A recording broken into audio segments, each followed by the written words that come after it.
السلام عليكم ورحمة الله. بسم الله الرحمن الرحيم. الحمد لله رب العالمين. والصلاة والسلام على رسوله الأمين وعلى آله وصحبه أجمعين. أما بعد. നബി സല്ലല്ലാഹു അലൈഹി വസല്ലം അവിടുന്ന് പറഞ്ഞതായി കാണാം, ഇദാ ഖുംത ഇലാ സലാതിക ഫസല്ലി സലാത മുവദ്ദിഇൻ. നീ നിസ്കാരത്തിന് വേണ്ടി എഴുന്നേറ്റ് നിന്നാൽ, നിസ്കരിക്കാൻ വേണ്ടി നിന്നാൽ, ഒരു വിട പറയുന്നവൻ നിസ്കരിക്കുന്നത് പോലെ നീ നിസ്കരിക്കുക. പണ്ഡിതന്മാർ ഈ ഹദീസിനെ വിശദീകരിച്ചുകൊണ്ട് പറഞ്ഞതായി കാണാം, ഒരു ഇബാദത്ത് അത് ഏറ്റവും ആത്മാർത്ഥമായി ഖുശൂഅോടുകൂടി നമുക്ക് നിർവഹിക്കുവാൻ സാധിക്കണമെങ്കിൽ ഇത് ഞാൻ ഏറ്റവും അവസാനം ചെയ്യുന്ന ഇബാദത്താണ്, എനിക്ക് ഇനി ഒരു ഇബാദത്ത് ചെയ്യാൻ അവസരമില്ല എന്ന ഒരു ചിന്തയിൽ ചെയ്താൽ അത് ഏറ്റവും പരിപൂർണമായ മനസാന്നിധ്യത്തോടു കൂടി ചെയ്യുവാൻ സാധിക്കുമെന്നുള്ളതാണ്.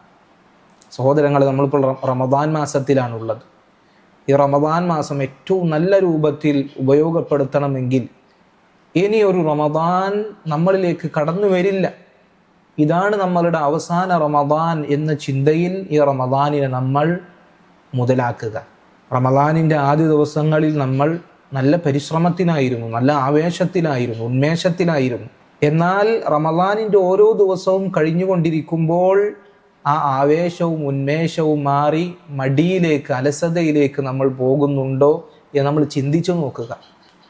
നബി സല്ലല്ലാഹു അലൈഹി വസല്ലമയും സ്വഹാബത്തും അവർ റമദാനിൻ്റെ ഓരോ ദിവസവും കഴിയും തോറും അവർക്ക് ആവേശവും ഉന്മേഷവും അതുപോലെ തന്നെ ഇബാദാത്തുകളിൽ ഉള്ള പരിശ്രമവും വർദ്ധിക്കുക എന്നുള്ളതല്ലാതെ അതൊരിക്കലും കുറഞ്ഞു പോകുന്ന അവസ്ഥയുണ്ടായിരുന്നില്ല. അതുകൊണ്ട് നബി സല്ലല്ലാഹു അലൈഹി വസല്ലമയെയും സ്വഹാബികളെയും പോലെ ഓരോ ദിവസം കഴിയുമ്പോൾ കൂടുതൽ ആവേശമുള്ള ആളുകളായി, കൂടുതൽ മത്സര ബുദ്ധിയോടുകൂടി നമ്മൾ റമദാനിന് ഉപയോഗപ്പെടുത്തുക.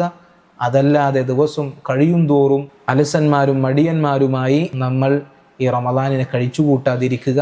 അല്ലാഹു സുബ്ഹാനഹു വ തആല തൗഫീഖ് നൽകി അനുഗ്രഹിക്കുമാറാകട്ടെ. വസല്ലല്ലാഹു അലാ നബിയിന മുഹമ്മദിൻ വഅലാ ആലിഹി വസഹ്ബിഹി അജ്മഈൻ വൽഹംദുലില്ലാഹി റബ്ബിൽ ആലമീൻ.